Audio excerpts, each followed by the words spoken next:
परम पूज्य चतुर्थ पट्टाधीश वात्सल्य शिरोमणि आचार्य शेख सौर सुनील सागर जी गुरुदेव की चलेंगे।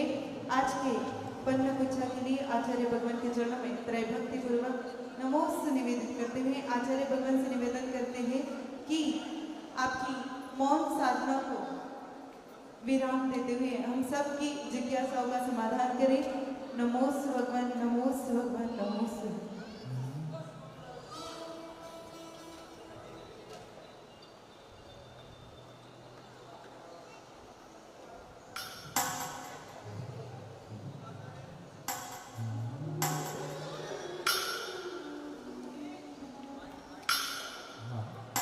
जल परम पूज्य चतुर्थ पट्टाधीश आचार्य भगवान शेख सौर सुनील सागर जी गुरुदेव की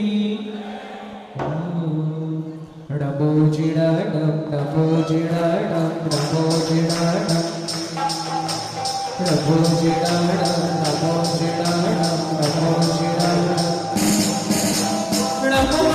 डम डबो जिड़ा डम डबो जिड़ा डम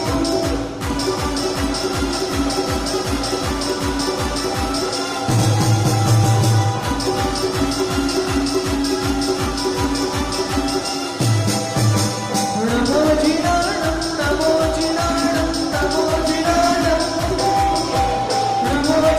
डम डबो जिड़ा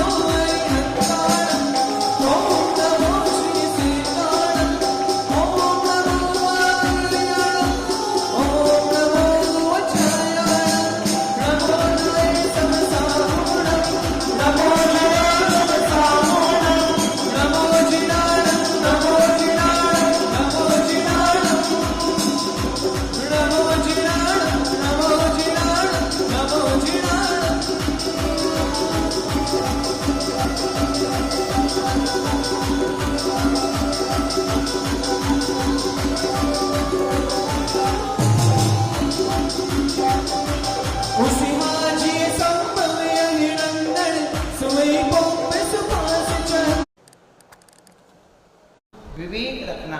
क्या करना? संकल्प पूर्वक किसी जीव को कोई कहे कि तुम इस वृक्ष को तोड़ दो, हम पूरा भारत देश आपके नाम कर दे रहे हैं, तो सच्चा श्रावक जो इसका प्रतिमान है वो संकल्प हिंसा का त्याग वाला ऐसा काम नहीं करेगा। और आरंभ में घर गृहस्थी में आरंभ होता है चौका चुपली, पंचसूना होता है, झाड़ू लगाना आदि, इनमें विराधना होती जीव की। इसका मतलब ये नहीं है कि कैसे भी झाड़ू लगाओ, इसमें विवेक पूर्वक आपको पहली बात तो इतनी सफाई बना के रखो कोई जीव पैदा ना हो पाए, और यदि झाड़ू लगाना है तो बिल्कुल सावधानी के साथ जीवों की विराधना ना हो। इस प्रकार से उनमें विवेक रखा जाता है। और शिक्षा व्रत में सामायिक करना, 2 टाइम सामायिक आवश्यक है। सुबह या शाम जो बेला सामायिक की कही गई है उस बेला में सामायिक करना, जिसमें आत्म तत्व की विशेष रूप से आराधना या चिंतन किया जाता है। प्रोषदोवास यानी अष्टमी के दिन, इसके पहले सप्तमी के दिन एकासन करना, फिर अष्टमी को उपवास करना, फिर नवमी को एकासन। ऐसे 3 विधियां होती हैं कि सप्तमी को एकासन, अष्टमी को एकासन और नवमी को भी एकासन, ऐसे चतुर्दशी में लगा लें। तो ये प्रोषदोवास व्रत कहलाता है। ये व्रत की पालना की जाती है। और फिर अतिथि संविभाग, यानी हम श्रावक हैं, आप श्रावक हैं तो श्रावक के हिसाब से आपका कर्तव्य बनता है कि मुनि महाराज जी जो साधर्मी यानी रत्नात्रधारी हैं, जो संयम की आराधना करते हैं, जिनके आने की कोई तिथि नहीं है, जिसको बोलते हैं अतिथि, ऐसे उनकी जब बेला होती है आहार के समय की, उस बेला को टाल करके या उस समय पड़गान करना एक व्रती श्रावक का पहला कर्तव्य, सबसे बड़ा कर्तव्य है आहार देना। यानी और फिर भोगोपभोग परिमाण व्रत, भोगोपभोग परिमाण व्रत में जो आपके जो एक बार भोगने में आए उसको भोग कहते हैं, जो बार बार प्रयोग में आए उसको भोगोपभोग कहते हैं। तो इन दोनों को मिला दो तो भोगोपभोग बन जाते हैं। तो भोगोपभोग हमें प्रमाण कर लेना चाहिए प्रमाण क्यों करना चाहिए? जब हम इंद्रियों विषयों की ओर प्रवृत्ति करते हैं तो हम पापमय परिणाम कर लेते हैं, यानी हम स्वच्छंद हो जाते हैं, अपनी आत्मा संयम हमारे जीवन में नहीं रहता है। तो हमें एक जीवन में संयम जरूरी रखना चाहिए। भोगो भोग प्रमाण, वैसे देखा जाए तो हम दुनिया की बहुत सारी चीजें भोगने में नहीं आती हैं। आप एक दिन में कितनी हरी खाते होंगे? 10 हरी, 5 हरी, अष्टमी का दिन है तो और कम कर लेते हैं। पर हरी वनस्पतियों की उनकी जो जासी है वो बताए 10 लाख वनस्पति बताई है। अब बताओ 10 लाख वनस्पति में कोई एक कितनी वनस्पति प्रयोग में लेते हैं? 10, 20, 50, ज्यादा ज्यादा किसी विशेष शादी में चले गए, इतना इतना भी लिया तो 50 हो जाएंगी, 100 हो जाएंगी, बाकी तो नहीं लेते ना। तो उसका प्रमाण कर लिया जाता है कि हम अपने जीवन में प्रतिदिन के भोजन में या महीने की या वर्ष के 100 हरी से ज़्यादा नहीं रखेंगे। एक नियम होता है, जब नियम में बन जाते हैं तो हमारे जीवन में एक संतोष आता है और पापों से हमारा जीवन बच जाता है, जिससे हम त्याग करने पर आत्म स्थिरता को प्राप्त होते हैं। बहिरंग चारित्र बहुत जरूरी है। व्यक्ति सोचे कि हम बहिरंग चारित्र ना आए और हम आत्म स्वरूप में लीन हो जाएं, तो ये संभव नहीं। इस प्रकार से व्रतों की पालना की जाती है। इनके अतिचार रत्न शाक्ताचार्य जी ग्रंथ पढ़ने योग्य हैं, आप सबको स्पेशल रूप से पढ़ना चाहिए। सागर धर्मामृत बसुनी श्रावकाचार्य आचार्य महाराज जी ने उसकी टीका भी की है, बहुत सुंदर तरीके से उसका विस्तार किया है। आप और विशेष और गुणव्रत के बारे में और बता रहा हूँ। गुणव्रत जो होते हैं, जो अणुव्रतों को पुष्ट करते हैं, जैसे आपने अणुव्रत लिए हैं उनको और मजबूती देना, यानी वो एक मर्यादा में बांध देते हैं, एक ऐसी परिधि में बांध देते हैं कि आप उससे बाहर नहीं जाओगे तो पापों से अपने आप बच जाओगे।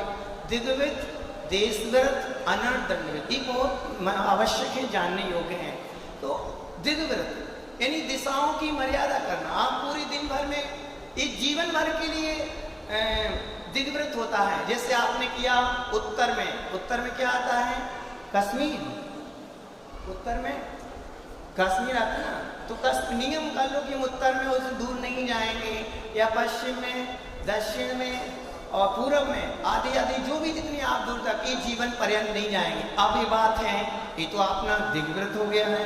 अब रही देशव्रत की बात। अब दिग्व्रत तो हमारा जीवन पर्यंत के लिए हो गया, या विदेश में भी कई लोग नियम हो जाता है कि कंट्री में हमें जाना है तो कोई कारण से छूट रख लो कि इतनी बार जाएंगे, बाकी नहीं।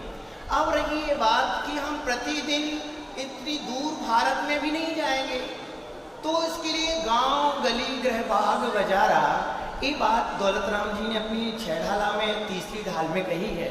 आप उससे और अच्छी डाल सकते हैं। समंतबद्ध स्वामी ने भी रत्न शाक्ताचार्य के 4थे अधिकार में कही गई है। तो उसमें बताया कि गांव गली गृह बाग बजारा, यानी हम आज अष्टमी है या चतुर्दशी है, आज पर्व का दिन है, तो हम अपने गांव से बाहर नहीं जाएंगे। आपका क्या नियम हो गया कि हम अपने गांव से, आपका गांव कौन है? अहमदाबाद। आप पूरे, अब अहमदाबाद भी बहुत बड़ा है, आपको जाने की वजह, तो आप क्या बहुत विरक्त हो गए तो क्या कहेंगे? हम अपने, जैसे आपका गांव समझ लो 16 रोड है, 16 रोड से हम बाहर नहीं जाएंगे, उस एरिया में रहेंगे। या और ज्यादा मर्यादा कर लो, हम आज ये साहू शरणम में आए आचार्य भगवान के सानिध्य में, आज के दिन हम कहीं भी जाएंगे नहीं, ना अनुमोदना करेंगे ना उसकी प्रशंसा करेंगे, हमारा त्याग है। अब ये बताओ कि पालन करने से होता क्या है? ये देश व्रत की पालना करने से हमारे जीवन में संतोष प्रकट होता है। हमारी बहुत सारी इच्छाएं होती हैं, हमारी नियम इच्छाएं बहुत सारी, पर आपने इच्छाओं को सीमित कर लिया है, एक नियम परिधि में बांध लिया है, हम इससे ज़्यादा ही नहीं करेंगे। अब उस मर्यादा के बाहर आपको ज़्यादा विकल्प ही नहीं आएंगे। तो ऐसी मर्यादा रखने से व्रतों की पुष्टता होगी, मजबूत होंगे। और फिर रही कौन सा व्रत रह गया बताओ बोलो? 3रे नंबर का अनर्थ दंड व्रत। अनर्थ दंड बहुत जरूरी है जानना है, और इनको हम बहुत ज़्यादा करते हैं, अनर्थ दंड बहुत करते हैं, तो अनर्थ दंड व्रत होना चाहिए। क्या है, कौन कौन सा है? पहले अब ध्यान, हमारे पास समय है, हम व्यर्थ में खोटा सोचते रहते हैं, फलाने का ऐसा हो जाए, ठिकाने का ऐसा हो जाए, उसका घर बर्बाद हो जाए, उसकी दुकान उजड़ जाए, इसका परिवार नष्ट हो जाए, इससे मिलने वाला क्या है? और सबसे ज्यादा हम अपध्यान ही करते हैं। जितने भी नरक जाते हैं ना लोग, जीव नरक जाने वाले, देखो क्या बोलते हैं, रौद्र ध्यान और एक होता है अर्थ ध्यान। अर्थ ध्यान में इतनी तकलीफ नहीं है। अर्थ ध्यान में तो पेट में दर्द हो रहा है तो समझ में आता है भाई अर्थ ध्यान हो गया है। सिर में दर्द हो रहा है तो भाई स्वाभाविक है कि इनको विकल्प हो जाएंगे कि भगवान मेरा सिर बहुत फटा जा रहा है, कौन सा सहायक होगा, आया करके हो सकता है अर्थ ध्यान हो जाए। पर रौद्र ध्यान में तो कोई अवसर, रौद्र ध्यान में तो कोई चांस ही नहीं कर लेंगे। आप बढ़िया खाने पीने की व्यवस्था आपकी है, इसमें कोई बीमारी भी नहीं, कोई तकलीफ भी नहीं, कोई इष्ट का वियोग नहीं, कोई अनिष्ट का संयोग नहीं, किसी प्रकार की विकल्पता नहीं, तकलीफ नहीं, शारीरिक तकलीफ नहीं, बाहरी तकलीफ नहीं।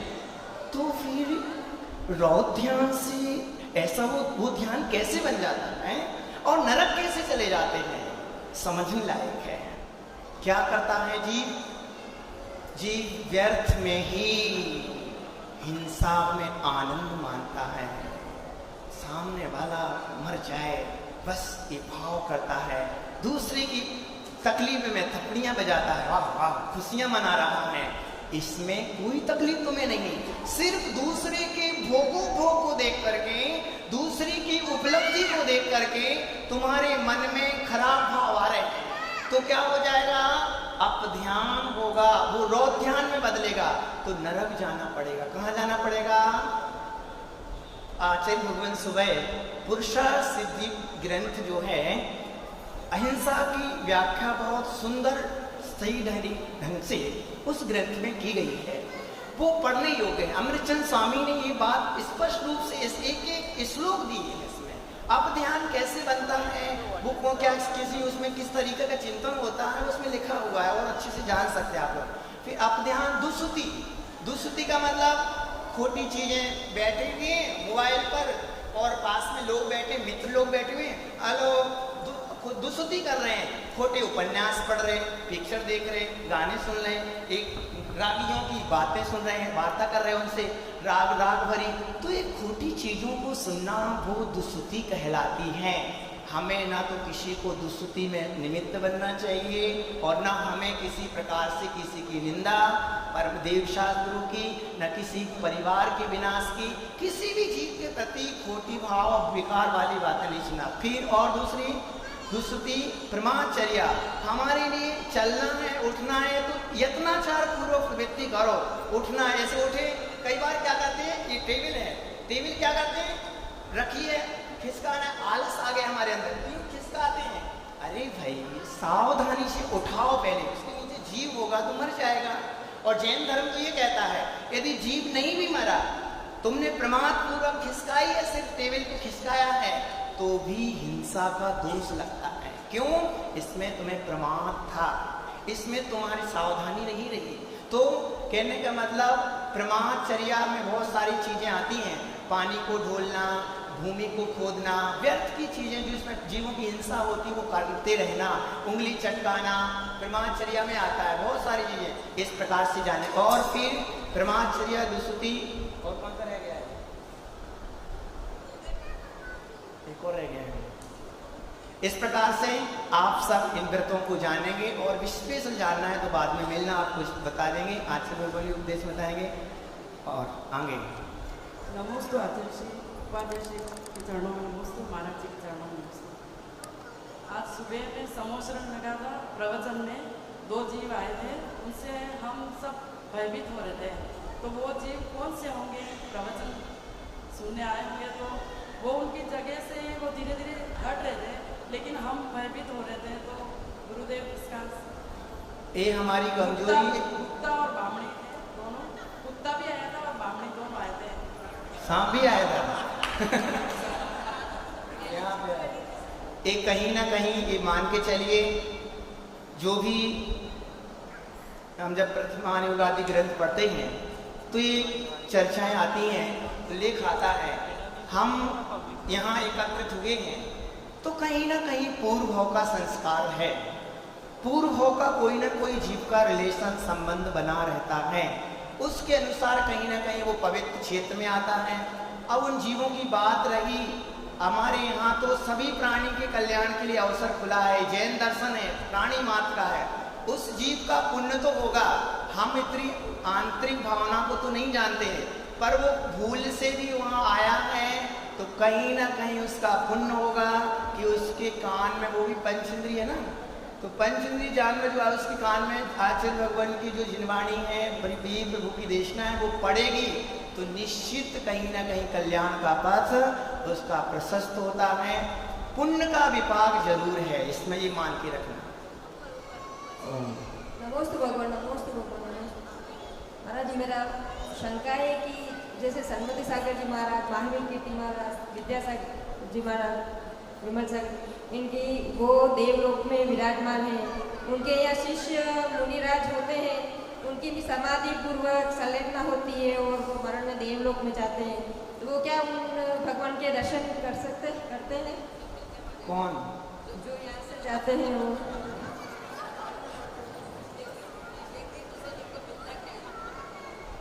सन्मति सागर जी महाराज के दर्शन, जो यहाँ से समाधि पूर्वक संलग्न होती है और प्रिय बनते हैं, वो स्वर्ग में जाकर उनके दर्शन कर सकते हैं? वहाँ नहीं कर सकते। क्यों? पर्याय बदल गई और वो अब चौथे गुण स्थान में आ गए। मुनि महाराज जो यहाँ होते हैं वो छठवें में होते हैं। कितने में होते हैं? छठवें, सातवें में होते हैं। वो रत्नात्रधारी होते हैं। अब वहाँ सिर्फ मुनि महाराज यहाँ से गए, वहाँ कुंद स्वामी भी होंगे, शांति सागर जी, आदि सागर जी, सन्मति सागर जी, सभी जो महान आचार्य हुए हैं वो अभी स्वर्ग में होंगे। वो वहाँ की मस्ती में मस्त हो रहे होंगे, पर उनको भेद विज्ञान होगा तो पूरी समझ रखे होंगे। पर वो जैसे यहाँ के मुनिराज पूज होते हैं वैसी पूजता उनमें अभी नहीं है। मस्त।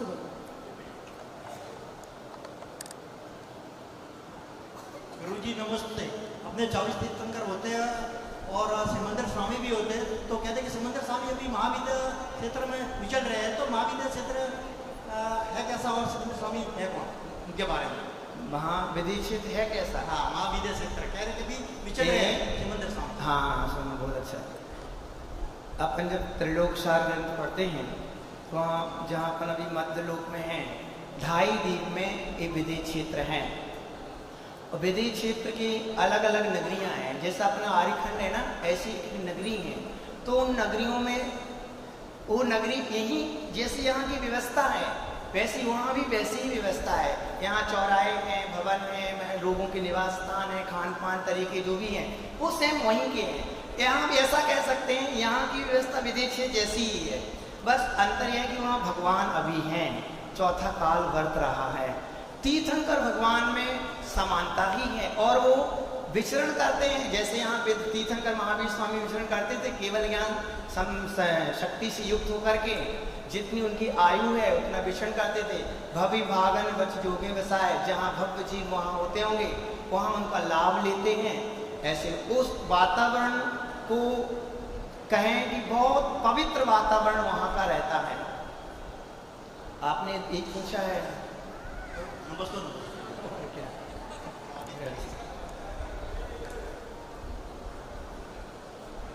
जल्दी करिए। नमस्ते गुरुदेव। गुरुदेव, जैसे मध्य लोक में जीवों में एक दूसरे की राग द्वेष जैसे रहता है, तो स्वर्ग में भी देवी देवताओं को राग द्वेष रहता है? किसी को छोटा देव है, कोई बड़ा देव है, किसी में ज्यादा स्वाध्याय तो करना ही चाहिए।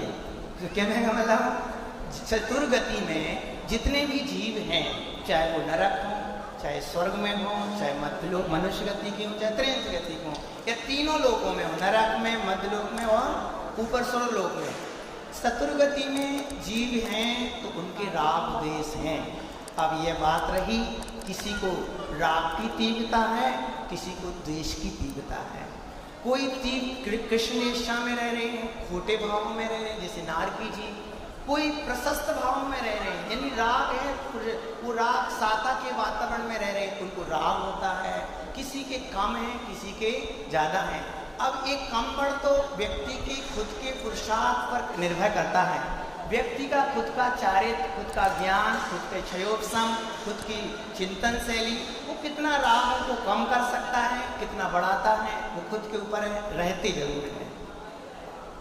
नमस्ते भगवान, नमस्ते भगवान। सम्यक ज्ञान में लीन रहना क्या कहलाता है? सम्यक ज्ञान में लीन रहना क्या कहलाता है? बहुत बढ़िया। सम्यक ज्ञान में लीन रहना, क्या बढ़िया बात है। यानी तत्व चिंतन में डूब जाना, यानी वस्तु तत्व के निर्णय में सदा लीन रहना या तत्व ज्ञान में अपने उपयोग को लगाए रखना, वही सम्यक ज्ञान की लीनता कहलाएगा। नमस्ते गुरु। तीर्थंकर के लिए, सामान्य के लिए और गंधर्व के लिए में क्या सब में अलग अलग होता है क्या? अरे 34 टाणा की क्लास हुई थी ना, उसमें आप सबको बताए थे। 1 बजे सुनो, सभी जन जो भी यहाँ चौके में रहते हैं, चौके के बाद समय मिलता है 1 बजे, आप 34 टाणा, आपने 24 टाणा तो नाम सुना होगा, पर 34 टाणा भी एक ग्रंथ है क्या? हाँ, एक ग्रंथ है, तो उसमें 10 स्थान और बढ़ जाते हैं, है ना।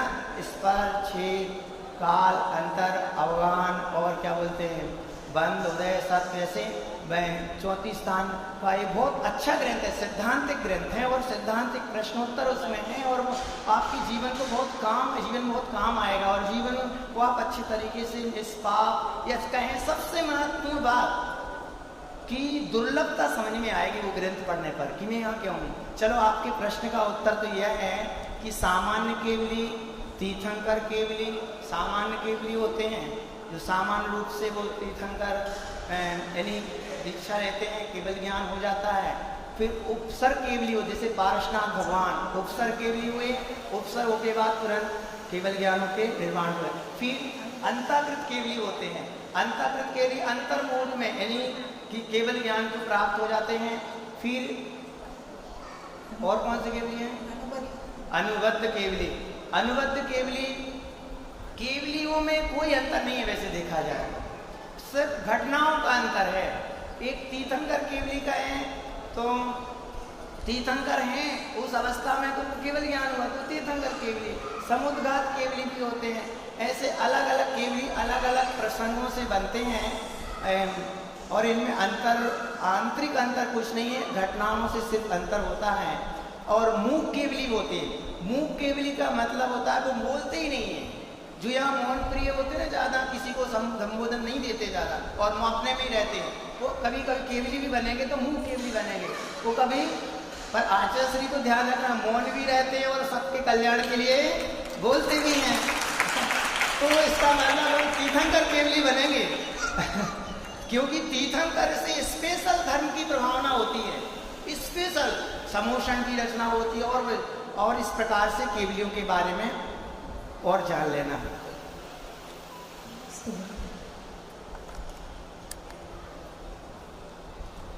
नमस्ते आचार्य। मनुष्य की 14 लाख योनियां बताई है, तो वो 14 लाख योनियां किससे? ये तो अभी तक बराबर तो मुझे भी पता नहीं सही है, 14 लाख योनियां। अब जैसे समझ लो, चाइनीज मनुष्य हैं, उनके चेहरे देखो अलग अलग टाइप के बने रहते हैं, अमेरिकन हैं, और अभी यहाँ बहुत सारे जिम्बाब्वे पर बहुत अलग अलग कंट्री के जीव होते हैं ना, तो उनकी जो अलग अलग शरीर की रचना होती है चेहरे में, अब उससे अपन लगा सकते हैं।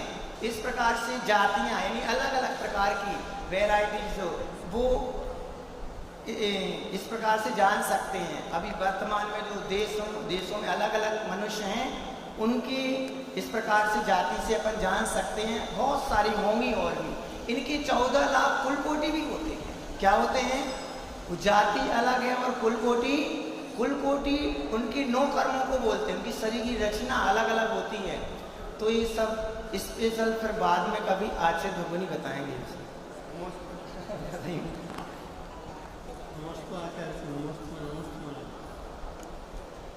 महाराज, मन को कैसे स्थिर रखना चाहिए? मन भटकता है। क्या बात कही आपने, मन को कैसे स्थिर करना। कार्तिकेय उपेक्षा ग्रंथ में आचार्य भगवान बहुत अच्छी तरीके से श्रावक के लिए, जीव मुनिराज सबके लिए संबोधन दे रहे हैं। यदि मन को स्थिर करना है तो सुत रूपी स्कंद पर चढ़ा के रखो तो मन अपने आप स्थिर हो जाएगा। बंदर को देखा आपने कभी? बंदर वृक्ष पे चढ़ा होता है तो कभी इस डाली पे कूदता है, कभी इस डाली पे कूदता है, कभी पत्ते तोड़ता है, कभी फल तोड़ता है, कभी कुछ करता है। ऐसे ही ये मन है, कभी कहीं जाता है, कभी कहीं जाता है, कहीं। तो आप क्या करो, जिनवाणी रूपी वृक्ष पर लगा उसको, उस पर रमा दो, तो कभी जिन गाथा पड़ेगा, कभी भावार्थ पड़ेगा, कभी कुछ करेगा, तो मन सदा स्थिर हो जाएगा।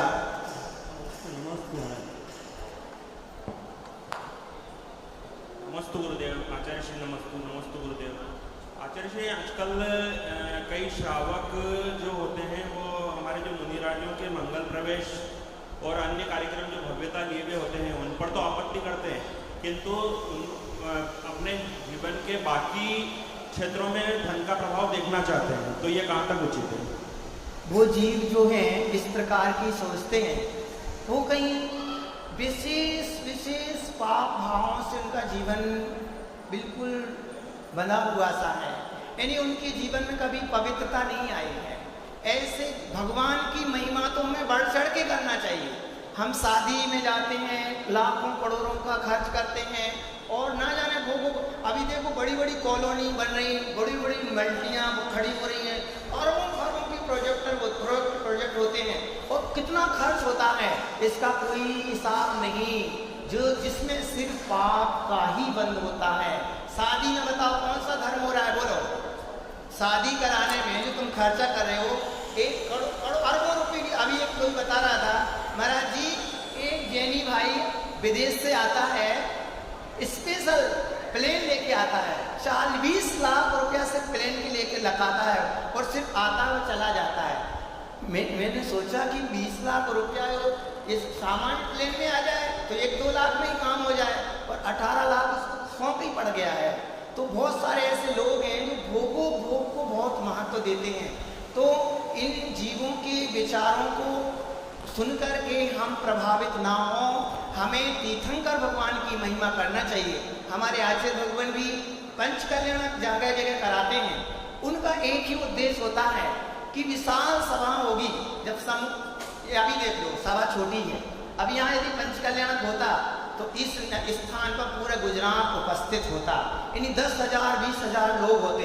तो ये बताओ, स्पेशल आयोजन रखने से जिन धर्म की महती प्रभावना होती है, और उसमें बात ये रही पैसे की, बहुत लोग ये विकल्प करते हैं कि 1 करोड़ रुपया खर्च हो गया। 1 करोड़ तो बहुत सामान्य बात है, 1 करोड़ का तो पांडाल ही बन जाता है। 2 करोड़ हो गया, 50 करोड़ हो गया। ये बताओ, पैसा जो है, पैसा तुम लेके कहाँ जाओगे? और दूसरी बात, जो पैसा है वो आपके भारत देश में ही तो गया, किसी न किसी का पेट पला, उसको भी आजीविका मिली, उसको भी एक संबल मिला, और आपका भी कार्यक्रम हुआ। और तीसरी बात, आप विचार करो कि सबका अपना अपना उदय है, और हमने भगवान जिनेंद्र की देवसाधु की प्रभावना में पैसा लगाया, तो पैसा पाप में नहीं पुण्य में लगा, निश्चित कल्याण का ही फल मिलेगा। और देखा जाए हम क्या प्रभावना कर पाते हैं, आप लोग जितना बनता है उतना करते हो। सौधर्म इंद्र, जब नेमिनाथ भगवान का चरित्र मैंने एक बार पढ़ा, हरिवंश पुराण में आता है, तो जब बताते हैं कि लंबे समय तक जब भगवान का विहार हुआ, हरिवंश आचार्य भगवान के हाथ में हरिवंश पुराण देखो, तो आप सब हरिवंश पुराण एक बार जीवन में जरूर पढ़ना। तो हरिवंश पुराण में ऐसा बताया है, आदिनाथ भगवान का जब विहार होता है, और विहार होने के बाद उस गली में, है ना, उस गली, जिस गली से, जिस मार्गों से विहार होता है, आकाश से होता है, तो वहाँ चिन्ह बने रहते हैं वर्षों तक। क्या बने रहते हैं?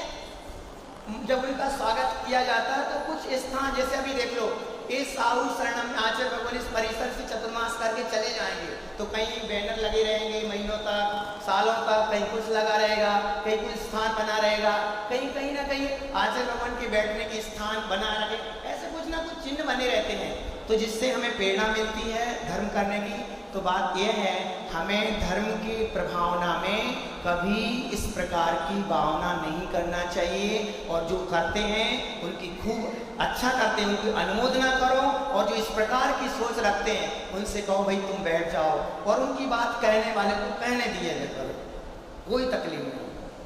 नमस्ते गुरुदेव।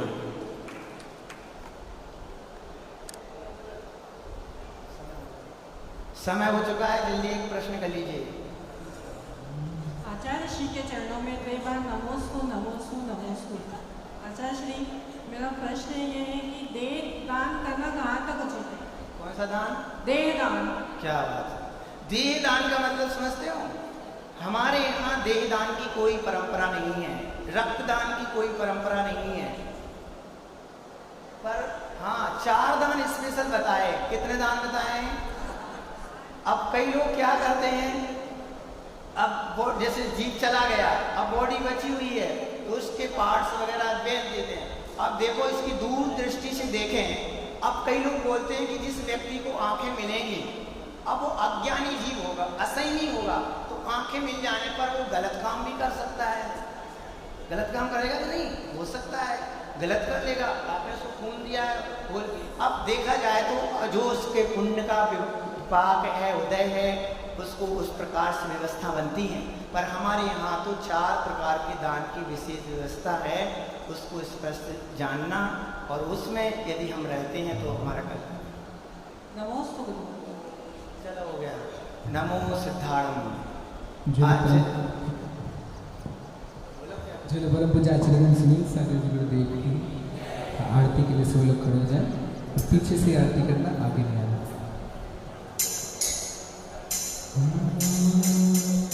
परमेश्वर भगवान की जय, तीर्थंकर भगवान की जय, कुंज ज्येष्ठाचार्य गुरु राधी सागर जी महाराज की, तीर्थ भक्ति शिरोमणि जी श्री महावीर कीर्ति जी महाराज की, वात्सल रत्नाकराचार्य श्री सोनिमल सागर जी महाराज की, तपेश्वर महादेव मार्तंडाचार्य सन्मति सागर जी महाराज की, परम पूज्य चतुर्थ पट्टाधीशाचार्य 160 सुनील सागर जी गुरुदेव की।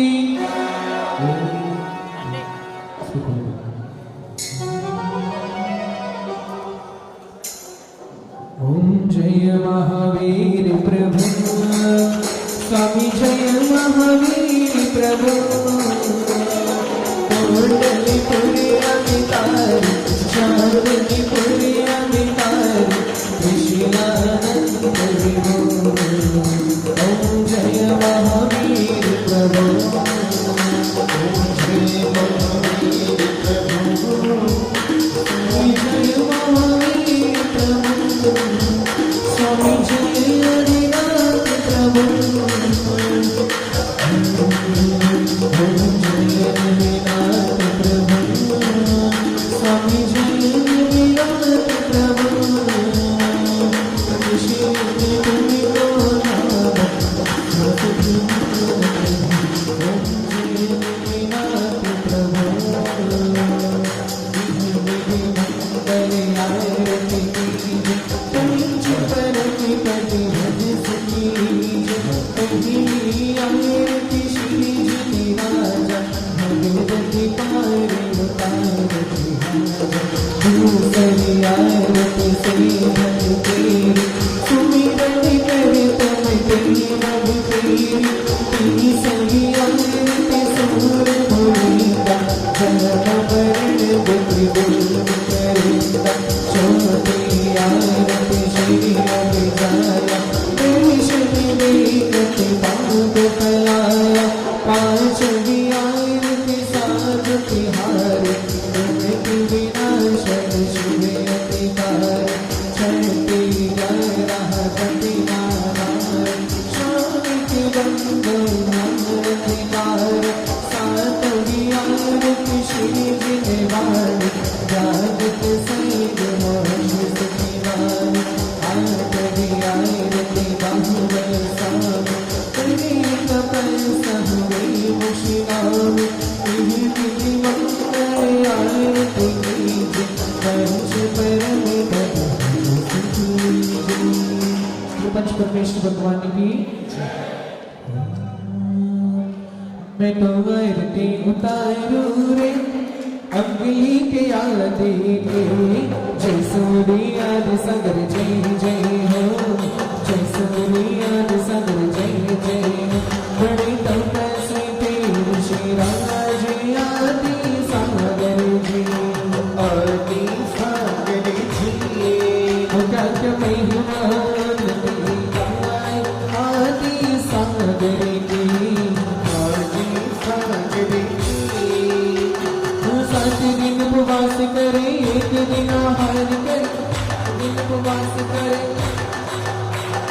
वो भी एक वस्तु ले लीजिए, तो आरती उतारू रे अंकली के अंगली जय सूरी आज सगल जय जय हो जय सूरी आज सगल जय जय हो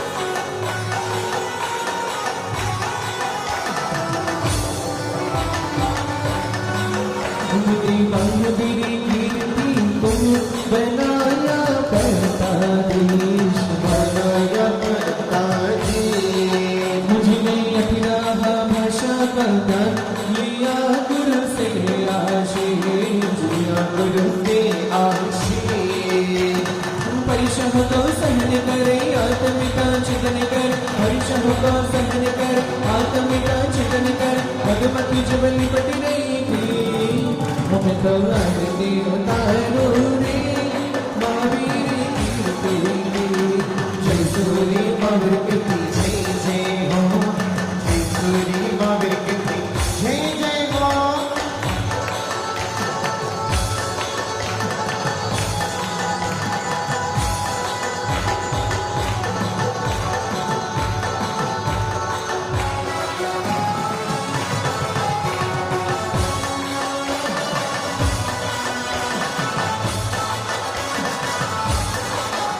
उनके शिष्य बने उनके नानी विमल सागर जी विमल सागर जी सूरत देखते ही बातें बताई ऐसे ज्ञानी जी ऐसे ज्ञानी की दया के भंडार की वात्सल्य मूर्ति की दया के भंडार की वात्सल्य मूर्ति की आरती उतारो रे मैं तो आरती उतारू रे विमल सागर की जय सूरी विमल सागर जय जय हो जय सूरी विमल सागर जय जय हो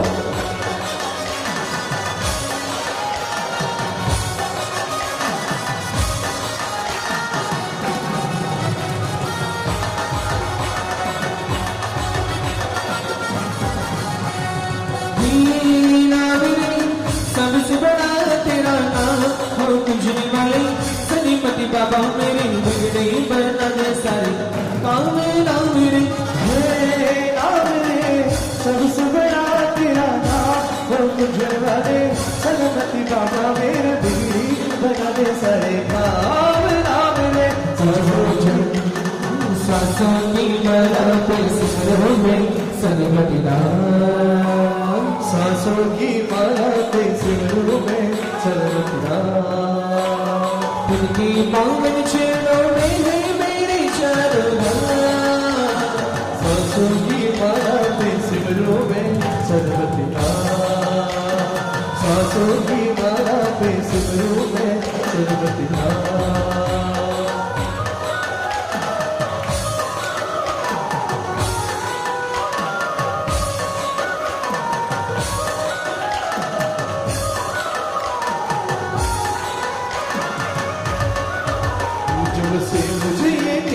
दरबार मिला है तुमसे मुझे ये तेरा दरबार मिला है प्यार मिला है बहुत प्यार मिला है प्यार मिला है बहुत प्यार मिला है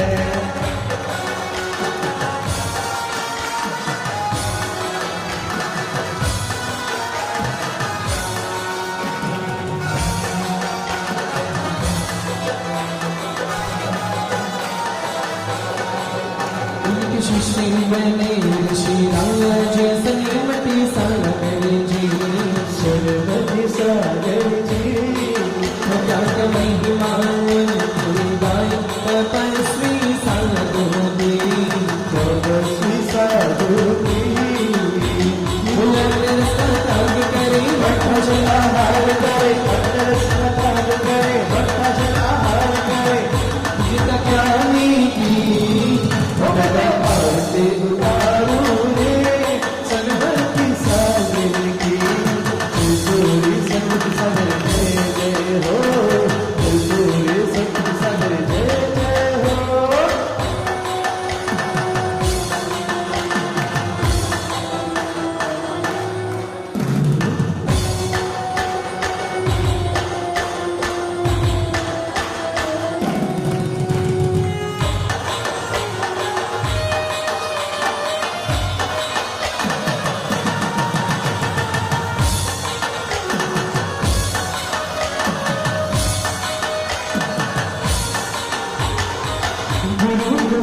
का है ढाल, झूम उठा है तलाश।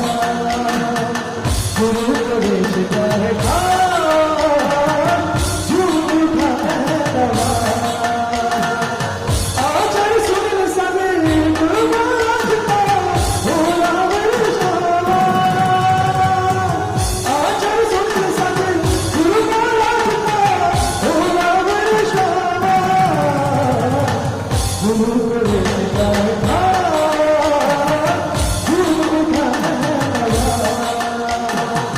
गुरु प्रवेश का है ढाल, झूम उठा है तलाश।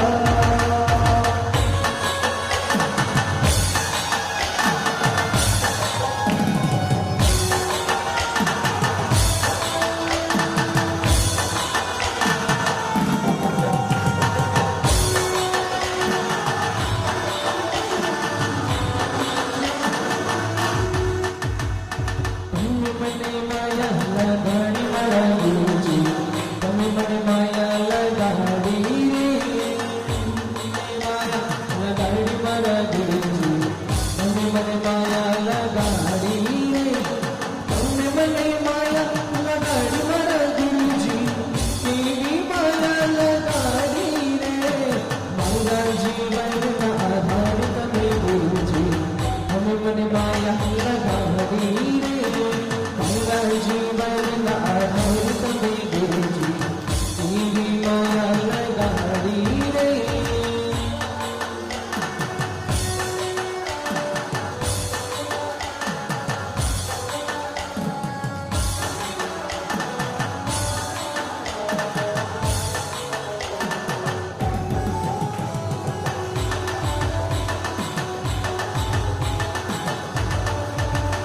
गुरुवरी के दर्शन भी भक्तों का जीवन अधूरा लगता है। जब जब ना मिले गुरुवर की शरण, जब जब ना मिले गुरुवर की शरण, जीवन अधूरा लगता है। गुरुवर के दर्शन भी भक्तों का, भक्तों का शिष्य होता भक्तों का, भक्तों का शिष्य होता भक्तों का। मेरा पैद से सागरी कम ये बताया संगपति को, सरस्वती को, जो ब्रह्म की भाषा में रचते ग्रंथों को, रचते ग्रंथों को। विदेश में भूलता उधार करी, भक्त भक्त देश में भव्य भार करे। गानी से रहती जो मैं तो आरती उतारूं रे, सोनी सागर की जय सोनी सुंदर सगर जय जय हो, जय सोनी सुंदर सगर जय जय हो। चलो बच्चा दिशा चलो 6 सुनील सागर जी गुरुदेव की सुनील सागर गुरु देव की करूं आरती करूं आरती। सुनील सागर आचार्य हो देवा, आए हैं चरण में हम तो चले गए सेवा। भाग्य चैनी जी के दल गुनारे, आपकी अंग गुजारे। भाग्य चैनी बची पग से डारे, मेरी मेरी अमल सबसे यारे। जो भी ध्यान लगाई चिंता बस आई, संकट मिट जाए, भगवान चिंती कर पाए।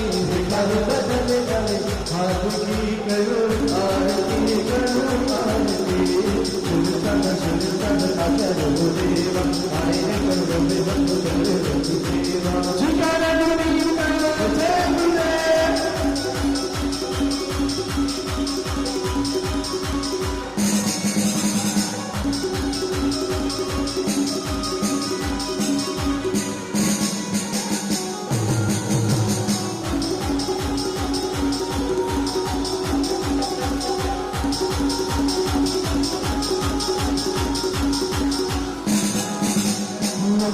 सागर जस झूले में चेश्वरी की शाही गुरु के कर कमलों से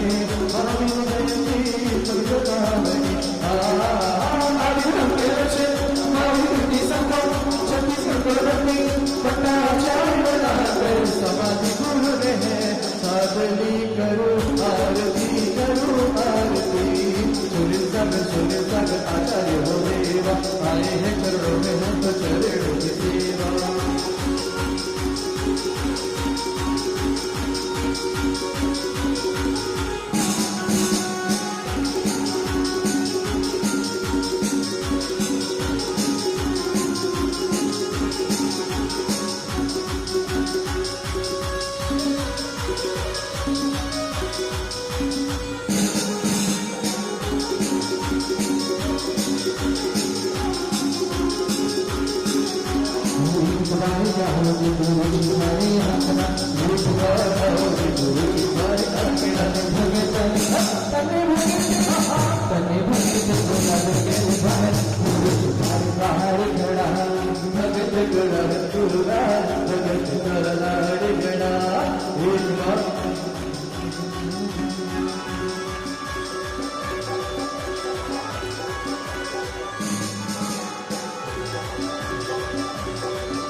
जीवन अच्छा कहने से पहले गुरु ने दे जो तुम्हारे अति प्रकृत सजानी हमें की जानी शक्ति की जानी सती मन की जानी शक्ति मिटा दे हरी बात की करो आरती करो आरती। सुनील सागर आचार्य हो देवा, आए हैं शरणों में हम तो चरणों की सेवा। गुरु मेरे आज मेरी कुटिया में आए हैं, गुरु मेरे आज मेरी कुटिया में आए हैं। चलते ही फिरते चलते फिरते भी उठाए हैं। गुरु मेरे आज मेरी कुटिया में आए हैं, गुरु मेरे आज मेरी कुटिया में। दुनिया में गुरु हजारों है पर सुनील सागर जी का क्या कहना। दुनिया में गुरु हजारों है पर सुनील सागर जी का क्या कहना। इनकी महिमा का क्या कहना, इनकी भक्ति का क्या कहना, इनकी महिमा का क्या कहना, इनकी भक्ति का क्या कहना। दुनिया में गुरु हजारों है पर सुनील सागर जी का क्या कहना। दुनिया में गुरु हजारों है पर सुनील सागर जी का क्या कहना। शिकार सुनील का वर नहीं भरता, गुरुवर के मुखी की समरसता। गुरु का देश देव चिंता हरिता, परसियों हाथ चल करता। शुभों को पाते हम भी शिष्य पाते, खाली हाथ जाते कभी रवि राखी दीदी। आरती करो आरती करो आरती। सुनील सागर आचार्य हो देवा, आए हैं चरणों में हम तो चरणों की सेवा।